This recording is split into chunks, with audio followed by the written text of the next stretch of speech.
Well, hello, and welcome to my channel, Laura's Lupus. Hi, my name is Laura, and this is my channel.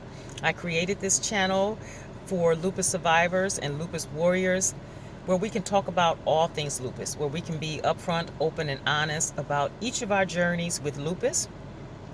I created this channel for you to come along with me on my journey because lupus is not a one-size-fits-all package. It impacts everyone differently. How my body experiences lupus may be totally different than how your body experiences lupus. And so on this channel, we talk about it and we're open and honest. And on this channel, we are encouraged that one day that we will find a cure for this mysterious disease called lupus. So let's just jump right into the video today. But first of all, let me say thank you for subscribing. Thank you for hitting the like button. And thank you for leaving your comments. I really appreciate you for coming on to my channel, stopping by and finding something that I have to say interesting, informative, and resourceful as you go on this mysterious journey called lupus. So today I wanted to pop in and talk about sleepless nights. Sleepless nights, especially in the lupus community. It is more prevalent than what I thought. It is experienced and more common amongst lupus survivors than what I thought. And I really didn't think much of it until I had a bout with sleepless nights myself. And that's when it really hit home. And then after listening to others talk about their journey with sleepless nights, it's like, oh, we need to talk about this. So let's jump right into it. First of all, let's talk about what is a sleepless night and what does it look like. A sleepless night is when a person falls into bed and for some reason they can't fall asleep.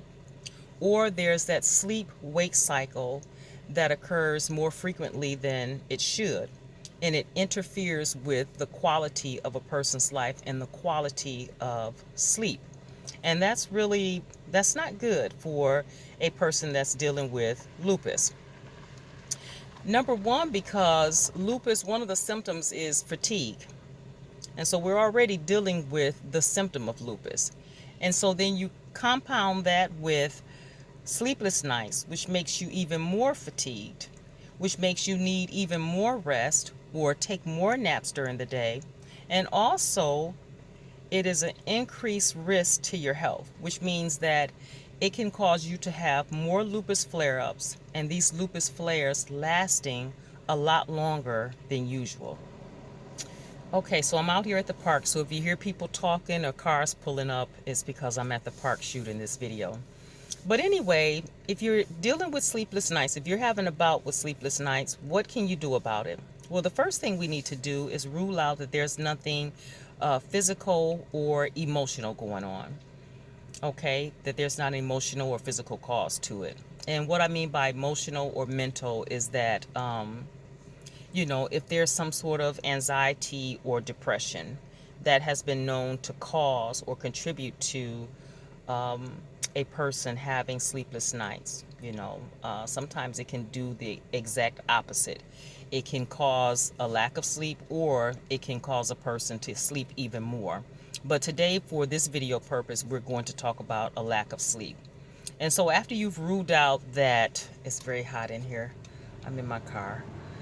After you've ruled out that it's not a physical, emotional, or mental cause for your sleepless nights, then there are a couple of other things that you need to take a look at. The first one is there a person or a situation in your life that's causing you to have these sleepless nights? And you need to figure out, if the answer is yes, you need to figure out what you're going to do about it. Now, the first question I have for you when it comes to dealing with people or situations, is there any person or situation in life that's worth you losing sleep over, losing your peace, and putting your health at risk? And the answer should be absolutely not. And so this is where we come to the point where we have to come to the resolve that we're going to solve this and find a solution. If there's a situation and it's causing you to lose sleep, you don't know how to handle it, you don't know how to resolve it, then what we need to do is we need to talk to someone, a trusted friend, clergy, counselor, a family member. And sometimes all we need is that little nudge that helps us to look at things from a different perspective. Because 70% of the time, the way an issue impacts us, and especially if it's impacting us in a negative way, it's how we look at it. Sometimes when we're going through something, we can have some serious tunnel vision. We can just look at it one way, and we need someone else to say, hey, have you ever thought about looking at it this way? And then along with the different perspective, this person can also help you sit down and strategize on points A, B, and C, how to resolve the issue. Now let's take a look at the last part. If there is a person that's causing you to have sleepless nights. Again, I ask you, is there a person or a situation worth you losing your peace, losing your sleep, and impacting your health in a negative way? That's a no-brainer. Of course not, you would say. And so if it's a person, what can we do about it? Well, first of all, we have to say, hey, I'm going to put on the brakes. I'm going to step up and stand up for myself. I need to address this with the person. And after addressing it with the person, if the person is absolutely open to you guys resolving the issue, working on it, bringing about some changes so that you both can benefit, so it's a win-win solution for both people involved, then absolutely jump right in, work with this person. But get this, does not take forever to work on a situation. Also, if you find that this person is stalling or throwing stumbling blocks, stagnating progress, then you need to do something about it. And what can you do about it? Well, first of all, if there's not an amicable solution, you need to make a decision either to part ways with this person. And I know you may say, well, that's easier said than done. I know, but your health is at risk. And either are you going to choose you and your health, or you're going to choose to spare this person's feeling and you're going to suffer in silence and go along with it at your own risk.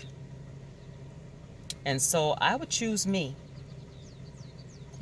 I know some people may say, well, that sounds very selfish, but sometimes when it's your health, it's worth being selfish. So I would choose me. And if I have to distance myself from this person and let them go, I would make that choice in a heartbeat. Or if it's not that easy to do, you could choose to spend the least amount of time as possible with this person. And when you're spending time with this person, you have to make up in your mind that no matter what they say, what they do, how they behave, that you're not going to allow them to negatively impact you. You're not going to allow them to take away from your enjoyment of your day, your life, or impact your health in a negative way. And there are ways that you can get to a point of doing that because you're worth it. Your health is worth you standing up for you. If not you, then who? If you're not going to do it for yourself, then who will? And my friend, you're worth standing up for yourself. Sometimes that's an issue. We have a hard time standing up for ourselves. We have a hard time saying no. We have a hard time letting people go, or we have a hard time distancing ourselves from people because there's a history, or it's a relative, or for whatever reason. But again, there's not a person or a situation in this world that's worth you losing your peace, your sleep, or risking your health for. So you got to do something about it. So I hope that this gave you something to think about, that this helped you to, start looking at different perspectives and working on a solution. For every issue in life, there is a solution. And it's just not worth it. It's just not worth, making your lupus worse, or having flares that last a long time, or just, in general, putting your health at risk for anyone. My friend, it's just not worth it. So I'm going to wrap the video up at this point. As I say at the end of every video, there is life after lupus. Take care of yourself. Be blessed. Stay encouraged. Stay strong. Um, take care of you. Take care of you. There's only one of you, and you need to do everything you can to take care of yourself and to give yourself extra TLC. As a lupus survivor, as a lupus warrior, you need that extra TLC. So, I'm going to end the video here. Take care of yourself, be blessed, and we'll talk again soon on the next video. Bye for now, my friends.